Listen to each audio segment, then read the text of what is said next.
حضرت انس بن مالک رضی اللہ تعالیٰ عنہ فرماتے ہیں کہ رسول اللہ صلی اللہ علیہ وسلم نے فرمایا کہ اللہ کے نبی حضرت ایوب علیہ السلام 18 سال تک آزمائش اور تکلیف میں مبتلا رہے۔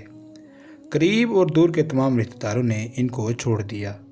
ان کے 2 مخلص بھائیوں نے ان کے ساتھ تعلق قائم رکھا جو صبح شام ان کے پاس آتے جاتے تھے۔ ایک دن ایک نے دوسرے سے کہا، جانتے ہو کہ ایوب علیہ السلام سے ایسا گناہ ہوا ہے اس جیسا گناہ کسی نے نہ کیا ہو۔ دوسرے نے پوچھا کہ ان سے کون سا گناہ ہوا ہے؟ وہ کہنے لگا کہ دیکھو 18 سال کا عرصہ بیت گیا، اللہ نے ان پر رحم نہیں کیا اور ان کی بیماری اور تکلیف کو دور نہیں فرمایا۔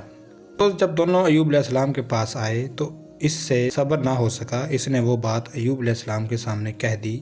حضرت ایوب علیہ السلام نے فرمایا، مجھے نہیں معلوم کہ یہ کیا کہتا ہے، ہاں البتہ یہ ہے کہ جب میرا 2 آدمیوں کے پاس سے گزر ہوتا اور وہ آپس میں جھگڑ رہے ہوتے اور پھر اللہ تعالیٰ کا ذکر کرتے تو میں اپنے گھر واپس آ جاتا اور اس خیال سے کہ اللہ کا ذکر کرتے ہیں ان سے درگزر کر دیتا تھا۔ آپ بیان کرتے ہیں کہ حضرت ایوب علیہ السلام جب حاجت کے لیے نکلتے اور اپنی ضرورت پوری کر لیتے تو ان کی بیوی ان کا ہاتھ پکڑ کر اپنی جگہ تک پہنچا دیتی تھی۔ ایک دن حضرت ایوب علیہ السلام ہم نے آنے میں تاخیر کی اور اسی جگہ پر ان کی طرف وحی نازل ہوئی۔ ادھر بیوی منتظر تھی اور انہوں نے دیکھا کہ کافی دیر ہو گئی ہے۔ تھوڑی دیر بعد ایوب علیہ السلام ان کے پاس پہنچے۔ اس وقت ان کا خیال یہ تھا کہ یہ ساری تکلیف اور بیماری ختم ہو چکی تھی، پہلے سے زیادہ حسین اور جمیل ہو گئے۔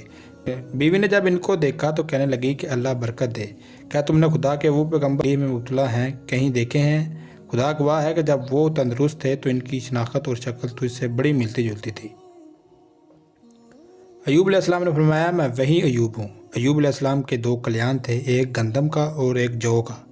اللہ تعالیٰ نے 2 بادل کے ٹکڑے بھیجے کہ ان میں سے ایک نے گندم کے کھلیان پر سونا برسا جس سے کھلیان سونے سے لپالپ بھر گیا، اور دوسرے نے 2 کھلیان پر چاندی برسائی جس سے وہ کھلیان چاندی سے لپالپ بھر گیا۔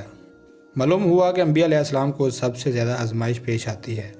ایوب علیہ السلام کی فضیلت ثابت ہوئی کہ انہوں نے کس طرح اللہ تعالیٰ کی طرف سے عمدہ آزمائش پر صبر کیا۔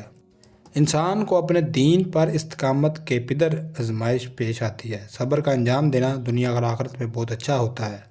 حضرت ایوب علیہ السلام کے دل میں رب تعالیٰ کی بے حد قدر اور عظمت تھی۔ ایوب علیہ السلام کی بیوی ان کی وفادار معلوم ہوئی۔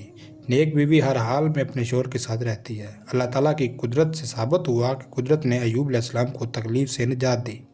انبیاء علیہ السلام کی زندگی بہترین نمونہ ہے۔ ہر تنگی کے بعد کشادگی، مصیبت کے بعد راحت حاصل ہوتی ہے۔